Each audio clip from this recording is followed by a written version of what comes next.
아시아로 향하던 사도 바울의 선교 계획이 마게도냐 환상을 통해서 건너와 우리를 도우라 하는 그 환상의 모습을 통해서 제2차 선교 여행으로 마게도냐 땅으로 향하게 됩니다.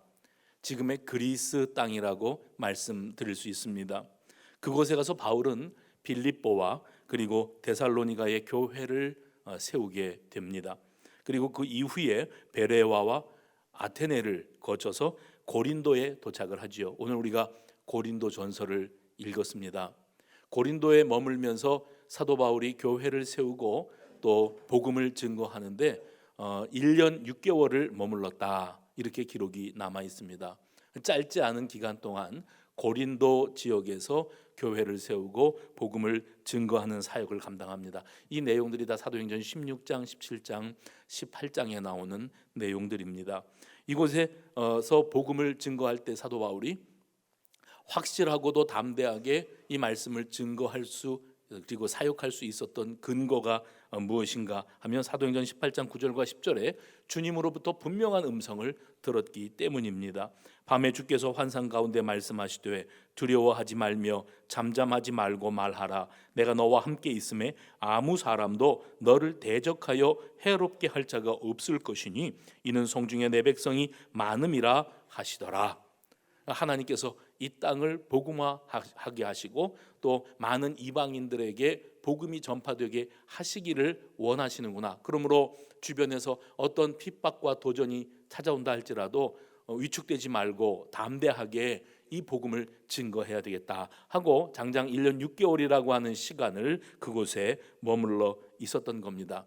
그래서 이 고린도 교회는 특징이 뭐냐면 이방인들의 숫자가 훨씬 많은 겁니다. 소수의 유대인들과 다수의 이방인들로 구성된 교회, 사도 바울에 의해서 세워진 교회가 고린도 교회입니다. 이제 그곳에서 사역하다가 바울이 그곳을 떠나게 되었을 때에 고린도 교회의 목회를 감당하게 될 후임자를 세우게 되는데 그 사람의 이름이 아볼로였습니다. 그러니까 선임 교역자가 바울이라면 후임 교역자는 아볼로라고 할 수 있겠지요. 그리고 이제 바울이 고린도를 떠나 가서 머물렀던 곳이 에베소입니다. 그 에베소에 머물러 있는 동안에 이제 오랜 기간 동안 머물러 있었던 고린도 교회가 어떻게 잘 지내고 있는지에 대해서 왜 궁금하지 않았겠어요? 그런데 고린도 교회에서부터 들려오는 소식이 아주 힘든 일들이 벌어지고 있습니다. 교회 안에 문제가 일어났습니다 하는 소식이 들려지는 거예요. 안 그래도 이방인들에게 복음을 전해서 구성원들 가운데 다수가 이방인인, 그러니까 예수 그리스도의 십자가 복음을 온전히 깊이 있게 체험하지 못하고 또 제대로 은혜를 받지 못한 이들이 교회의 구성원이 되어서 한 공동체를 이루고 있다 보니까 바울이 눈에 보이지 않으면 영적 지도자의 영향력이 미치지 않게 되었을 때 교회에 일어날 수 있는, 우리가 상상할 수 있는 모든 문제들이 교회 안에 발생하게 되었습니다. 예를 들면 분열, 분쟁의 문제, 파벌의 문제가 있었고 성적인 타락의 문제가 있었고 소송의 문제가 있었고 결혼과 이혼의 문제가 있었고 우상의 제물의 음식을 어떻게 대하여야 될 것인가 하는 논란들이 있었고 성만찬이 처음에 제정되었을 때의 그 거룩한 의미가 변질되어져서 형식에 치우치게 되어지는 이런 문제도 일어났고 은사주의자들, 신비주의자들이 득세하는 이런 문제도 일어났고 예배가 변질되어져가는, 형식화되어져가고 고착화되어가는 이런 문제도 일어났고 죽은 자들의 부활의 문제, 종말론의 문제 등등 아주 많은 일들이 고린도 교회 안에 일어나고 있었습니다.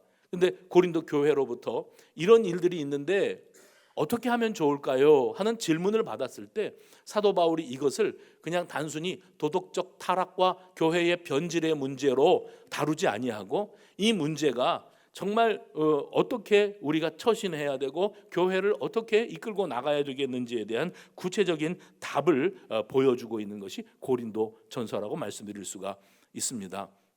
가만히 들여다보면 고린도 교회에 일어난 그때 당시의 여러 가지 문제들이 사실상 현대 교회 안에 일어나고 있는 다양한 문제들을 대변한다고 해도 과언이 아닙니다. 그러면 어떤 결론이 나오는가? 예나 지금이나예요. 해봅시다. 예나 지금이나 교회에 일어날 수 있는 일들은 다 흡사한데 이유는 어디에 있는가? 우리가 여전히 타락한 본성을 가지고 있기 때문입니다. 변질되고 타락한 본성을 가지고 있는 이들이 하나님의 그 십자가 구속의 은혜, 대속의 십자가 보혈의 은혜를 제대로 받고 제대로 깨닫고 그리고 자기의 죄성을 정말 통렬하게 회개하고 자복하고 그리고 그 구속의 은혜를 은혜로 깨달아서 그 은혜 안에 머물며 살아가야 교회가 평안하고 교회가 교회된 모습을 가질 수 있는데, 그 구성원들이 지도자가 눈에 앞에 있을 때는 영적 지도를 받기 때문에 자기 성질을 죽여요. 그런데 지도자가 떠나간 이후에 교회 안에 공동체를 이루어 우리가 교회가 되었고 새로운 목회자 아볼로가 있음에도 불구하고 자기들 내부 안에서 이거는 이래야 된다, 저래야 된다, 이거는 내 말이 맞다, 이건 틀렸다, 모르면 가만히 있어라, 내가 하는 말이 맞다, 이렇게 그냥 4분 5열 분열의 양상을 보이는 겁니다. 왜 그런 줄 아세요? 다 지잘나서 그러는 거예요. 다 자기가 제대로 알고 있는 줄 알고 자기가 제일 똑똑한 줄 알고 그리고 다른 권위 앞에 순종하는 그런 겸손함보다는 내가 어떻게 하면 하나라도 더 알아서 남들을 가르치고 이끌어갈 수 있을까, 그들을 계도할 수 있을까 하는 그런 교만한 마음이 자리 잡고 있기 때문에 배우고자 함, 순종하고자 함, 교회의 권위 앞에 복종하고자 함보다는 내 목소리를 내고자 하는 그 의도가 강한 거예요. 여러분들 가운데도 순종 체질이 있습니다. 그냥 이래도 좋고 저래도 좋고 편안하게 하자는 대로 따라오는 분들이 계시는가 하면 그 자아가 강하신 분들이 계시잖아요. 아유, 왜 아니라고 그러세요? 내가 다 아는데. 자기가 강해요. 내가 아직 그 소금 뿌려서 절구어진 배추? 내가 아직 숨이 죽지가 않았어요. 예수는 만났는데 구원의 확신은 있는데 죽으면 천국 갈 거는 확실히 믿는데 근데 아직 이 땅 위에 살면서 교회 공동체로 살아가면서 내 숨이 죽지를 않았어요. 그러니까 내 잘난 맛이 더 큰 거지요. 그러다 보니 줄 서는 겁니다. 나는 예수파다, 나는 베드로파다, 나는 바울 쪽이다, 나는 아볼로파다, 이렇게 1장에 보면 그렇게 네 분파로 이 교회 안에 이 분열의 양상이 이루어지고 있는 것을 볼 수가 있습니다. 말씀드렸던 것처럼 바울은 이런 교회 안에 일어나고 있는 다양한 분열의 양상들을 바라보면서 이것을 도덕적 교훈을 들려주면서 그러지 마라, 그러지 말고 화합해라 하는 그런 차원에서만 다루는 것이 아니라 이제는 교회와 성도들에게 복음은 능력으로 역사한다. 해봅시다. 복음은 능력으로 역사합니다. 이 사실을 깨우쳐 주는 거예요. 그래서 고린도전서를 쭉 묵상하면서 보면 바울이 가지고 있는 확신이 있습니다. 예나 지금이나 사람은 다 대동소이해요. 거기서 거기에요. 옛날 사람들이 더럽고 음란했으면 우리도 마찬가지예요. 그들이 돈 좋아하고 명예 좋아했으면 우리도 마찬가지예요. 그들이 하나님이 주신 복음을 변질시켜서 그 순수했던 복음을 자기들이 유리한 쪽으로 변질 해석시키는다면 우리도 마찬가지예요. 이단자들이 들어와가지고 귀에 쏙닥거리는데 자기 귀에 그것이 달콤하게 들리고 아주 속 시원하게 들리면 거기에 혹 빠진다면 지금 우리 시대도 마찬가지예요. 다르지 않은 거예요. 그런데 바울이 가지고 있는 확신이 있습니다. 그건 뭐냐면 예나 지금이나 사람의 타락하고 이 문제가 많은 이 본성과 체질이 변하지 않지만 그럼에도 불구하고 동시에 변치 않는 것이 있는데 그것은 복음의 능력이다. 아멘 할 줄 알았는데 6명만 해. 그것이 복음의 능력이다. 복음의 능력은 그때의 고린도 교회 성도들이 방황하고 분열하고 다투고 현혹되고 이렇게 흔들렸던 것처럼 이 시대의 교회들도 여전히 방황하고 현혹되고 부패하고 타락하고 변질되는데 그럼에도 불구하고 그때 복음의 능력으로 그들을 붙드셨고 그들을 사랑하셨고 긍휼히 여기셨던 하나님은 지금 이 시대에도 우리가 이리 굴르고 저리 굴르고 별의별 짓을 다 하고 살아도 우리를 불쌍히 여기시고 그 복음의 능력으로 그 생명력으로 우리를 강하게 붙드시는 줄로 믿으시기를 바랍니다. 저는 최근에 신문 기사를 읽다가 우리 교단 신문을 읽다가 어떤 목회자가 쓴 컬럼을 읽었는데 거기에 좀 자극적인 표현을 봤어요. 뭐라고 표현을 하셨는가 하면 이분이 저급한 그리스도인이라. 그 전후 맥락은 짧은데 그분이 그런 단어를 썼어요. 저급한 그리스도인이라. 어떤 사람이 저급한 그리스도인이라고 표현을 했는가 하면 교회의 구성원입니다. 교회에 소속되어 있지만 여전히 자아가 살아있는 거지요. 은혜를 제대로 받아본 적이 없어요. 아니면 예전에 은혜를 받은 추억은 있는데 그 은혜가 유지되었지 않아서 예전에 눈물 콧물 한번 쏟았던 거 우려먹으면서 평생 가는 거예요. 그런 사람들이 교회 안에서 잡음을 일으켜요. 목회자의 목회를 힘들게 하고 주변의 사람들을 현혹하고 자기는 자기 고집 하나로 잘난 맛으로 살고, 이런 사람들 저급한 그리스도인이라. 몸은 여기에 들어와 있는데 생각은 다른 데가 있는 사람 있잖아요. 지금 여러분 가운데 그런 사람 있지 않습니까? 생각이 다른 데가 있어요. 그리고 자기 자존심으로 살아요. 자아가 아직 죽지 않았어요. 십자가 구속의 은혜 앞에 꼬꾸라짐과 노가짐과 회개의 눈물이 없어요. 이것 없이 그냥 종교 생활을 유지해 나가고 있는 그런 사람들을 통틀어 말했습니다. 바울은 오늘 본문에 뭐라고 표현을 했는가 하면, 이런 사람들은 어린아이들과 같다. 그래서 딱딱한 음식을 먹여도 소화를 못 시켜요. 그러니까 그 사람의 수준에 맞게 부드러운 것만 줘야 되고 그 사람은 또 부드러운 것만 찾아요. 자극적인 것을 먹으면 힘들어해요. 그게 이제 미숙한 거지요. 영적으로 어린아이와 같다. 예수님이 말씀하셨던 어린아이가 되라는 그 순수한 어린아이의 영혼을 말하는 게 아니고, 자라야 돼요. 이제는 성숙할 때도 됐어요. 이제는 사람 노릇할 때가 됐어요. 그런데 아직도 사람 노릇을 못하는 거예요. 아직도 성숙이 안 되는 거예요. 20년, 30년 전에 처음에 예배당에 발들여놨을 때 그 모습에서 조금도 전진이 안 되는 거예요. 꾸준히 자리는 지키는데 변화가 없는 거예요. 이런 모습을 보면서 그 목회자는 저급한 그리스도인이라는 표현을 썼더라고요. 무력과 명예욕에서 자유롭지 못합니다. 본능에 충실한 삶을 살아갑니다. 이중적인 삶의 양태를 보이면서 위선과 거짓으로 뻔뻔한 삶을 살아갑니다. 신앙의 양심 그딴 건 이미 오래전에 헌신짝처럼 버린 채 살아가는 그리스도인이 저급한 그리스도인이라. 이것은 인간의 본질을, 인간이 가지고 있는 타락한 본질을 적나라하게 보여주는 것이며 우리로 스스로 좌절감을 품게 만드는 모습이라, 이렇게 말을 합니다. 문제는 복음의 능력이 있는데 복음에는 생명력이 있어요. 아멘 안 해도 상관없어요. 복음에는 생명력이 있어요. 살아 움직이는 복음의 생명의 능력이 있는데, 문제는 그 복음의 능력을 소유하고 있으면서 사람이 바뀌지 않는다는 거예요. 무섭지요. 그 생명력 있는 복음을 품고 있으면서도 사람은 종교 생활에는 익숙해질지언정 삶이 변화되지를 않는 거예요. 좀처럼 고린도 교회 내부에 바로 이런 분열과 갈등의 양상이 있었는데, 이것을 뭐 누구는 누구 파다 하는 그 분열 양상이 있지 않습니까? 그 분열 양상의 그 바탕에 뭐가 있는가? 시기심, 경쟁심, 쓸데없는 근거 없는 우월의식, 이런 겁니다. 잘난 맛이라는 표현을 제가 자극적으로 썼는데 우월감입니다. 그래도 내가 니들보다는 좀 나은데 그런 내가 이런 것들에 대해서 이렇게 생각을 하는데 왜 내 말에 동의를 안 해주고 무조건 너희들만 옳다고 하느냐 하는 그런 고집스러움입니다. 그런 아직도 미성숙한 채 그런 고집스러움으로 스스로 도취되어 신앙생활하고 있는 이들을 어떤 목사님은 저급한 그리스도인이라, 바울은 어린아이와 같고 미성숙하다, 언제까지 그러고 있을 것이냐, 그렇게 말을 합니다. 그 바탕에 또 뭐가 자리 잡고 있는가 하면 자기 자랑이죠. 자기 자랑과 교만한 태도가 자리 잡고 있습니다. 하나님은 이미 그럼에도 불구하고 우리에게 은혜를 주셨어요. 그럼에도 불구하고 뭐예요? 우리가 구제불능임에도 불구하고 우리가 오로지 정욕적이며 마귀적이며 세속적인 데만 관심을 가지고 썩어가고 있는 그런 생각을 가지고 그런 삶을 살아가면서도 소위 그리스도인이라고 자부하고 나도 교회 다닌다고 교회의 일원이라고 말하는 그런 모습임에도 불구하고 하나님 아시지요? 그럼에도 불구하고 우리에게 은혜를 주셨다니까요. 은혜 받을 만한 사람에게 주신 게 아니고 은혜를 받을 자격이 없어요. 그런데 그런 우리에게 은혜를 주셨고 그런 우리에게 십자가 구속의 메시지를 전파하셨어요. 그리고 그 복음으로 말미암아 우리가 구원을 받았지만 우리는 그 은혜가 어떤 수준의 은혜인지를 제대로 깨닫지를 못하는 거죠. 실감도 하지 못하고 살아갑니다. 그러다 보니까 은혜를 받았다고 하는데 삶을 보면 신령하지가 않아요.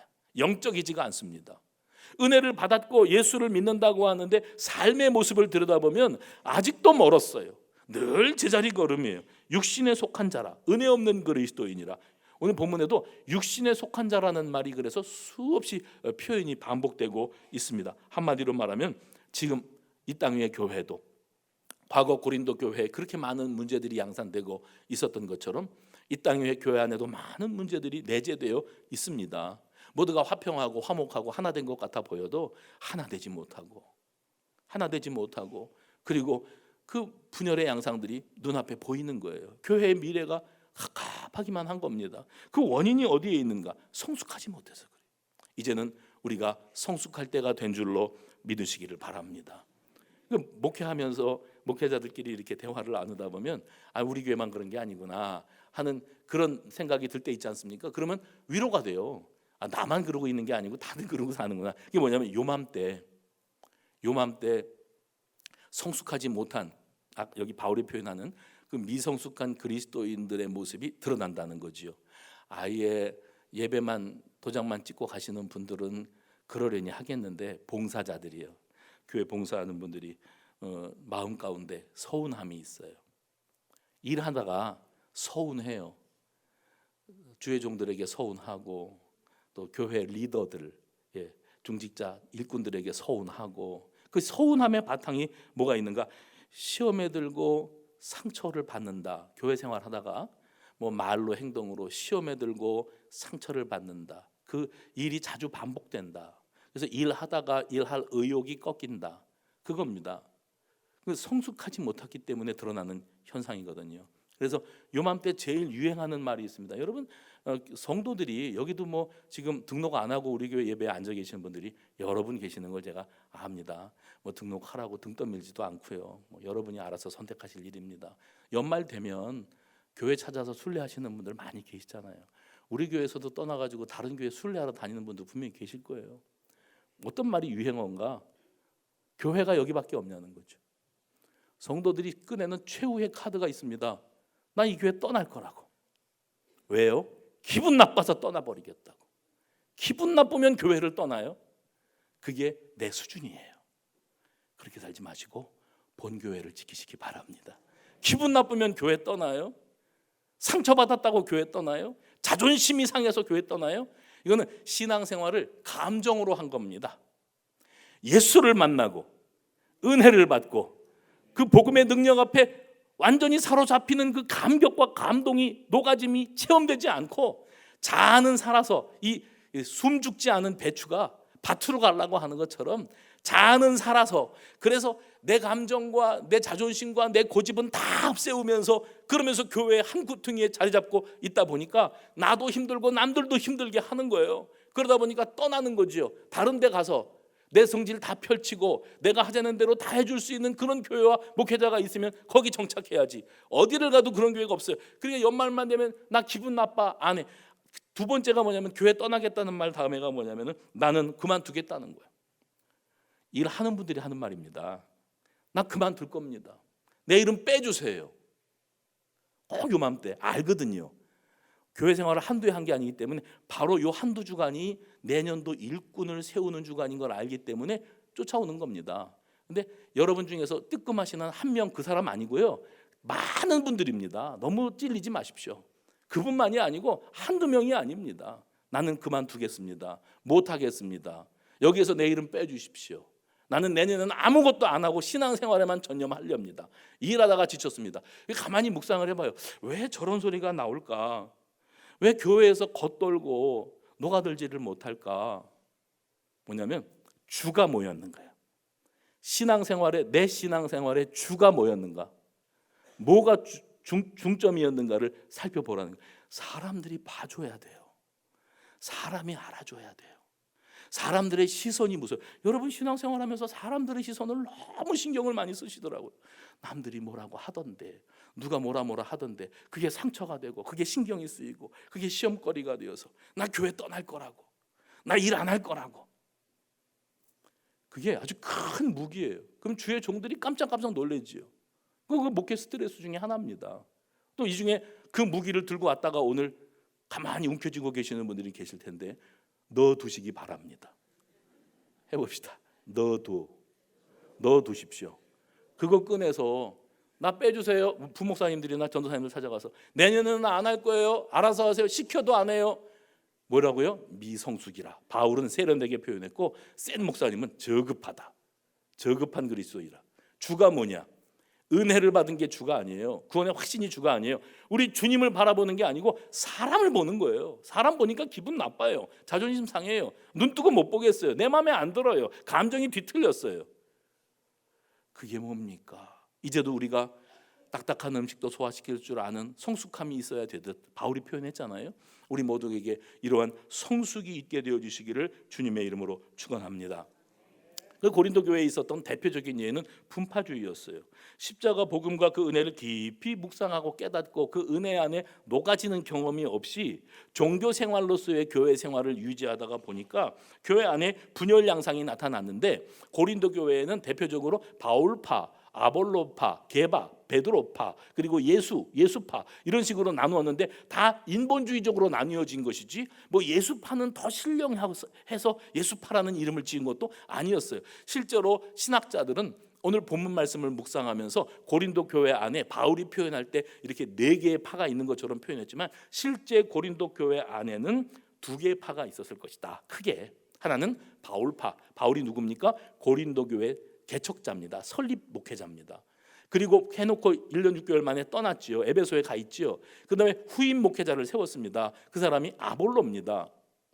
아볼로가 이끌고 나가는데 아볼로가 후임자가 끌고 나가는 것이 마땅하고 또 존경스럽고 또 따를만 하다 하는 사람들이 아볼로 하고, 그래도 구관이 명관이다 하고 바울 하면서 그래도 바울이 있었을 때가 낫지 하는 사람들이 있었어요. 그렇게 나뉘어져 있는 이런 현상, 그 근거가 어디인가? 오늘 4절 말씀 보십시오. 어떤 이는 말하되 나는 바울에게라 하고 다른 이는 나는 아볼로에게라 하니 너희가 육의 사람이 아니리요. 이게 무슨 말입니까? 육신의 눈으로만 바라보고 그리고 자기 감정을 앞세워서 그 교만함으로 자만심으로 그렇게 나오다 보니까 사람들이 다 자기 고집대로만 하려고 들고 있다는 거예요. 이런 형태를 두고 3절 말씀해 보시면 이렇게 표현합니다. 우리가 아직도 어디에 머물러 있어요? 육신에 속한 자에 머물러 있기 때문이다. 세상 사람들이 그렇게 시기와 분쟁과 시기심과 자만심으로 몰두하면서 남들에게 과시하고 뭔가 보여줘야만 자존심이 세워질 것 같은 이런 모습으로 살아가고 있다면 소위 은혜 받았다고 하는 너희가, 그리스도인이라고 하는 너희가 그런 수준에 머물러 있어서야 되겠느냐, 이렇게 말하고 있습니다. 그 다음에 5절 말씀 보십시오. 그런즉 아볼로는 무엇이며 바울은 무엇이냐? 그들은 주께서 각각 주신 대로 너희로 하여금 믿게 한 무엇들이에요? 사역자들이니라. 여기 이 사역자라고 표현한 구절이 뭐냐면 심부름꾼을 말합니다. 다시 말하면 종들이에요. 바울이 주가 아니다. 아볼로가 주가 아니야. 주는 하나님이시다. 하나님 중심으로 교회가 가야 되고 하나님이 이끄셔야 되지. 너희들이 눈으로 보는 지도자들이 그렇게 위대하고 대단하냐? 그들은 사역자들일 뿐이다. 있다가 떠나갈 사람. 역사는 흘러가거든요. 수성교회 역사가 50여 년이 되었습니다. 짧지 않은 역사입니다. 교회 연혁과 요람을 보시면 이 교회의 설립에서부터 오늘날의 2019년도에 오기까지 많은 사역자들이 지나갔고, 목사만도 제가 8번째 목사 아닙니까? 많은 사역자들이 지나갔고 많은 공로자들이 있었습니다. 근데 오늘의 우리가 있는 것은 과거의 수성교회의 역사를 이끌어왔던 선배들이 있기 때문이지요. 그 자리에 여기 생존자들이 증인들이 계시고 또 적지 않은 숫자들은 다 떠나가셨어요. 하늘나라로 떠나가시고 자기들 볼일 보러 떠나가셨어요. 그럼 지금 있는 목사가, 담임 목사는 저고 우리 부목사님들 계시고 장로님들 계시고 또 집사님들, 권사님들 다 계시는데 우리는요, 우리는 이 교회의 일꾼이지요. 사역자들입니다. 우리는 천년만년 이 교회를 지키고 이 교회 역사에 이름을 남깁니까? 아니요. 다 우리가 주가 아니거든요. 우리는 또 사라질 사람들이고 이후에 훌륭하신 목사님이 또 오시겠지요. 우리 장로님들이나 권사님들 역사 속으로 다 사라집니다. 지금 우리 교회 중직자들이요, 일꾼들, 이분들 없으면 교회가 안 돌아가는 그분들 다 떠나가고 사라집니다. 그러면 지금 청년들이나 아니면 우리가 생각지도 못하는 분들이 이 교회 구성원이 되고 공동체원이 되어서 이 교회를 세워가며 하나님 앞에 헌신하고 쓰임 받을 거예요. 그들도 주는 아니에요. 주는 하나님이세요. 하나님이 세우신 교회, 하나님이 이끌어 가시는 거예요. 근데 사람들은 눈에 보이는 것에 치중합니다. 나는 바울이 좀 낫다고 생각해. 나는 지금 목회하는 아볼로가 최고라고 생각해. 근데 바울이 말하는 거예요. 바울은 무엇이며 아볼로는 무엇이뇨? 우리는 다 심부름꾼이요 종일 뿐이다. 우리는 조연이다. 조연. 주연이 있는데 우리는 조연 역할을 하다가 역사 속으로 사라질 뿐이라는 거예요. 주연이 누굽니까? 우리 주님이시고 아버지 하나님이신 줄로 믿으시기를 바랍니다. 그래서 분파주의와 시기심 그만두겠다, 교회 옮기겠다 이런 말들이 나오는 이유는 아무리 묵상을 해봐도 두 가지 중에 하나예요. 하나는 내 성질대로 안 돼서 그러는 거예요. 내 성질대로 안 된. 또 한 가지는 알아줬으면 좋겠는데 알아주지 않아서 그러는 거예요. 다 뭡니까? 사람이 주예요. 그러니까 여러분이 신앙생활 하다가 시험에 들고 상처받고 교회를 옮기고 싶은 마음이 드는 것은 사람에게 실망했기 때문이죠. 맞습니다. 사람이 마땅치 않은 거지요. 나는 죽어라고 고생하는데 칭찬 한마디 못 들은 거죠. 그래서 서운하신 거죠. 주가 사람이었어요. 그동안 여러분은 사람을 보고 사람을 섬겼던 겁니다. 이제는 하나님을 만나시기 바랍니다. 하나님을 섬기시기를 바랍니다. 바울이 외치는 거예요. 교회는 별의별 사람이 다 있다. 별 사람이 다 있으니까 별의별 일들이 다 일어나고 있다. 바울이 아볼로가 교회를 이끌어가는 공모자, 지도자였던 것은 틀림이 없다. 그러나 그들의 역할은 조연급이고 바울은 표현했어요. 나는 심었고 아볼로는 물을 주었다. 6절에 그렇게 나오죠. 바울이 한 일은 심은 일이래요. 뭘 심었을까요? 씨앗, 복음, 씨앗을 심었어요. 그리고 아볼로는 뭐를 했대요? 바울이 심어놓은 씨앗에 물을 주었대요. 그것을 키우는 거예요. 그것이 싹을 틔울 수 있도록 도와주는 역할을 하는 거예요. 그러나 바울이 뭘 하든 아볼로가 뭘 하든 수고는 했지만 결국 그것이 자라나서 싹을 틔우고 꽃을 피우고 열매가 되게 하시는 분은 하나님뿐이시다. 그러므로 이 모든 일들은 하나님이 하신 일이야. 사람이 하는 일이 아니라. 너희들은 오로지 사람만 바라봐. 그러다 보니까 실망할 때도 있고 낙심될 때도 있고 허전할 때도 있고 내가 이게 뭐 하는 짓인가 싶을 때도 있을 거야. 그런데 사람 바라보면 너희들은 안 된다. 그들은 다 조연급이야. 너도 그리고 네가 훌륭하게 보는 그 사람도 별거 아니야. 다 거기서 거기야. 조연들이야. 주연은 하나님이시다. 하나님의 복음이 주연이야. 바로 그것을 바라봐야 된다고 말하고 있는 겁니다. 그래서 아무것도 아닌 것에 치중하는 사람들이 분파주의로 가요. 오늘 여기 7절 말씀 한번 읽어보시겠습니까? 소리내서 한번 같이 소리내서 읽어봅시다. 그런즉 시작. 그런즉 심는 이나 물지는 이는 아무것도 아니로되 오직 자라나게 하시는 이는 하나님뿐이니라. 하나님뿐이니라. 그런데 사실 거기서 더 중요한 구절이 뭔지 아세요? 아무것도 아니로되. 우리가 그동안 그렇게 심각하게 여겼던 것들이 아무것도 아니래요. 누가 지도자냐, 누가 리더냐, 누가 앞장섰느냐, 그건 그렇게 중요한 게 아니래요. 그들은 자기 각자에게 맡겨주신 은사를 따라 사명을 감당하면 그뿐이요. 자라나게 하시는 이는 하나님이시라. 수성교회가 조금 자라났다면 하나님이 하신 일이 틀림없습니다. 앞으로 우리 수성교회가 부흥하려고 그러면 목사가 훌륭한 사람이 오면 부흥이 될까? 설교 잘하고 행정 잘하고 인덕이 있어서 성도들을 다 품어가면서 그렇게 하고 그러면은 교회가 부흥을 할까? 성가대가 멋지게 찬양하면 교회가 부흥을 할까? 장로님들이 인격적이고 영적이고 리더십이 있고 본이 되면 그러면 교회가 부흥을 할까? 안수 집사님들이 팔을 걷어붙이고 봉사를 열심히 하면 부흥을 할까? 교회 5층에 밥이 맛있으면 우리 교회가 부흥을 할까? 천만의 말씀 만만의 콩떡입니다. 어떻게 하면 부흥이 돼요? 하나님이 역사하시면 됩니다. 성령의 역사, 하나님의 역사로 되는 거지. 여기 서 있는 이 사람도 사라질 사람이에요. 우리 위대하시고 훌륭하신 교회 리더, 장로님들, 권사님들, 안수집사님들 다 천년만년 여기 계실 분들 아니에요. 우리는 생각도 못하는 이들이 이 자리를 채울 거예요. 이제 얼마 있지 않으면 세월은 그렇게 가지 않습니까? 벌써 11월이에요 여러분. 세월이 후딱 가버립니다. 그러면 우리는 나는 조연이다. 복음의 씨앗을 뿌리는 일, 거기에 물 주는 일, 교회를 위하여 이름 없이 빛도 없이 헌신하는 일이 내 사명이면 자라게 하시는 분은 하나님이시다. 그 믿음과 확신을 가지고 여러분이 이 사명에 임하게 되어지시기를 간절히 바랍니다. 그래서 우리 모두는 각자 자기 몫의 사명이 따로 있는 거예요. 고린도 교회에 씨 뿌리는 사명이 바울에게 있었고 물 주는 사명이 아볼로에게 있었던 것처럼 우리들에게도 각자에게 사명이 다 달라요. 달란트 비유 예수님이 하셨지 않습니까? 그 주인과 종의 관계, 주종 관계입니다. 주인이 떠나면서 종들에게 달란트를 맡기는데 똑같이 맡기지 않지 않습니까? 각자의 은사와 사명을 따라서 각기 다른 달란트를 맡기는데 그들에게 주인이 기대하는 것은 따블을 남기라고 그런 적이 없어요. 충성. 헌신하고 사심 없이 충성만 다하면 되는 거예요. 그런 차원에서 우리도 이제는 한 단계 올라서야 될 때가 되었습니다. 자기 자랑에 너무 매달리지 말고 자존심에 너무 목매지 말고 오직 나의 나 된 것은 하나님의 아멘 준비. 오직 나의 나 된 것은 하나님의 은혜입니다. 그 고백으로만 가면 되는 거예요. 잘났으면 얼마나 잘났고 못났으면 얼마나 못났기에 우리 아버지께서 이렇게 보실 때는 거기서 거기야. 너는 오래 믿었냐? 너는 지난주에 등록했냐? 너는 태신자로 오늘 처음 왔냐? 너는 직분이 그래 고위직이냐? 너는 이제 평신도직이냐? 너는 이제 나이를 먹을 만큼 먹었냐? 너는 이제 새파랗게 젊으냐? 하나도 중요한 게 없어요.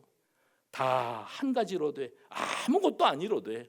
오직 자라나게 하시는 하나님만 바라볼 뿐인 줄로 믿으시기 바랍니다. 그렇다면 씨 뿌리는 일, 물 주는 일은 우리가 해야 될 일이에요. 감당해. 복음 전하는 거, 교회를 섬기는 거 우리가 해야 될 일이에요. 그 이후에 자라게 하시고 거두실 분 하나님만을 바라보면서 우리는 묵묵히 나에게 주어진 본분과 사명을 감당해야 될 때인 줄로 믿습니다. 바로 그 사람이 성숙한 그리스도인인 거예요. 오늘 말씀의 제목은 자라나게 하시는 이가 계신다. 씨 뿌리는 일과 물 주는 일을 우리가 감당했다면 이제는 하나님이 역사하시리라. 반드시 주께서 거두시리라 하는 믿음을 가지시기를 바랍니다. 그런 차원에서 지난주에 우리 태신자 총동원을 했습니다.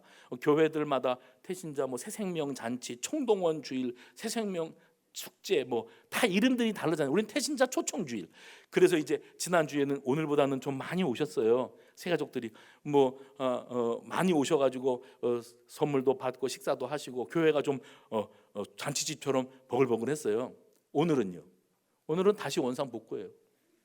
그렇죠? 빈자리도 여전히 많고 또 지난주에 왔다 간 사람들 중에서 다시 와준 사람들은 몇 명 안 되는 것 같고 그러면 허전합니다. 교회들마다 다 겪는 일입니다. 허전해요. 이게 뭐냐? 막대한 자금을 투자하고 막대한 인력을 동원해서 전도해보겠다고 난리 법석을 쳤는데 썰물 빠지듯이 쑥 빠져나가면 우리가 하는 일이 뭐냐? 그 사람은 뭐냐면 씨 뿌리는 일, 물 주는 일은 내가 할 일이요. 다음에 자라게 하시는 이는 누구세요? 놓치지 마십시오. 여러분들은 단순한 것을 한 겁니다. 조연급 수고를 한 겁니다. 그러나 이 모든 일들을 주관하고 계시고 지금도 그의 중심 가운데 뿌려진 씨앗이 생명력이 있어요. 그 생명이 살아나게 하실 분은 살아계신 하나님이신 줄로 믿으시기를 바랍니다. 전도하는 모든 과정에서 그 사람을 정착시키고 그 사람이 소그룹 구성원이 되고 우리 교회 집사가 되고 주일학교 교사가 되고 그 사람이 봉사자가 되고 나중에 그 사람이 우리 교회 장로까지 되게 만드는 것까지 우리가 해야 될 일이 아닌 거예요. 하나님이 하실 거예요. 우리는 씨 뿌리는 일과 물 주는 일 한 거예요. 그 다음에 하나님 바라보는 거예요. 주님, 씨앗에는 생명력이 있지 않습니까? 복음은 살아있지 않습니까? 오래전 고린도 교회도 그렇게 엉망진창이고 문제가 많았어도 그럼에도 불구하고 복음에는 능력이 있다. 그리고 교회가 교회되게 하시는 분은 하나님의 역사다.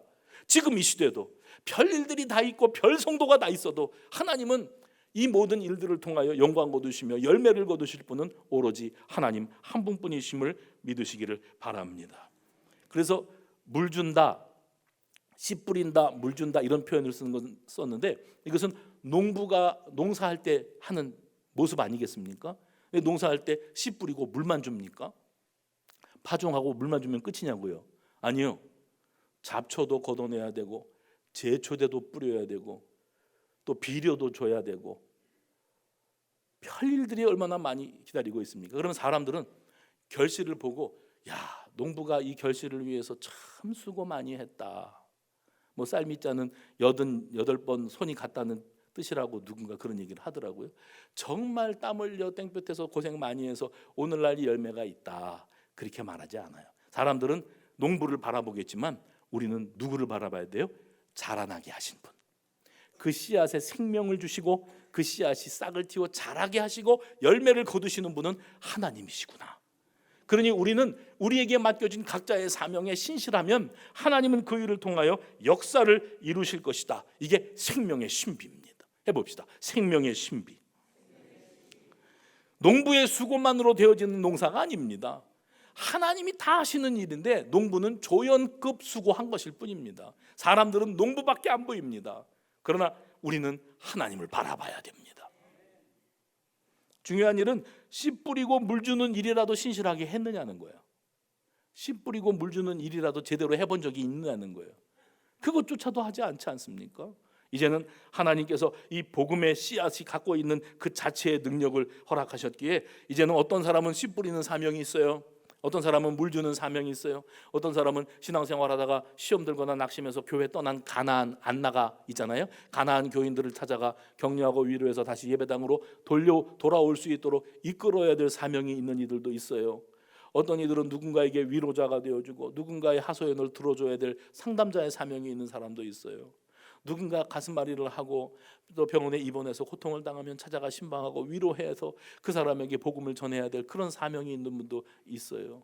우리 교회 권사님 한 분은 항암 투병을 하러 오랜 기간 동안 병원, 요양원 또 이렇게 전전하셨는데 그 권사님의 그 신방 결과 보고를 들어보면 병실에 누워 있는데 옆에 계시는 두 분 여성 권사님이시니까 여성분이 두 분 요양병원에 누워 있는데 한 사람은 교회 안 다니는 사람, 한 사람은 교회 다니다가 중단된 사람인데 우리 권사님이 거기 누워 있어서 내가 교회도 못 가고 여기서 이렇게 고통당하는데 이 사람들하고 대화를 나누면서 이들에게 다시 교회로 돌아갈 것, 남의 얘기라고 아멘도 안 하고 다시 교회로 돌아갈 것, 주님을 만날 것, 그 뭐 사명이에요. 씨 뿌린 거예요. 물 준 거예요. 그래서 그들이 다시 치유함을 받고 건강한 모습으로 가정과 교회로 돌아가게 된다면 그게 우리 사명이죠. 그러면 내가 했다, 내가 전도했다, 아니요.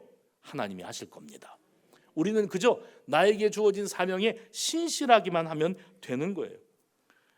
그리고 어떤 사람은 내가 만난 그 사람이 처음 나를 통해서 복음을 듣는 경우도 있지만 어떤 경우에는 이 사람이 복음 전했는데 뺀질거렸고 저 사람도 교회 좀 가자고 했는데 뺀질거렸고 세 번째, 네 번째, 다섯 번째 해도 안 움직이다가 내가 여섯 번째, 일곱 번째 만난 경우일 수도 있어요.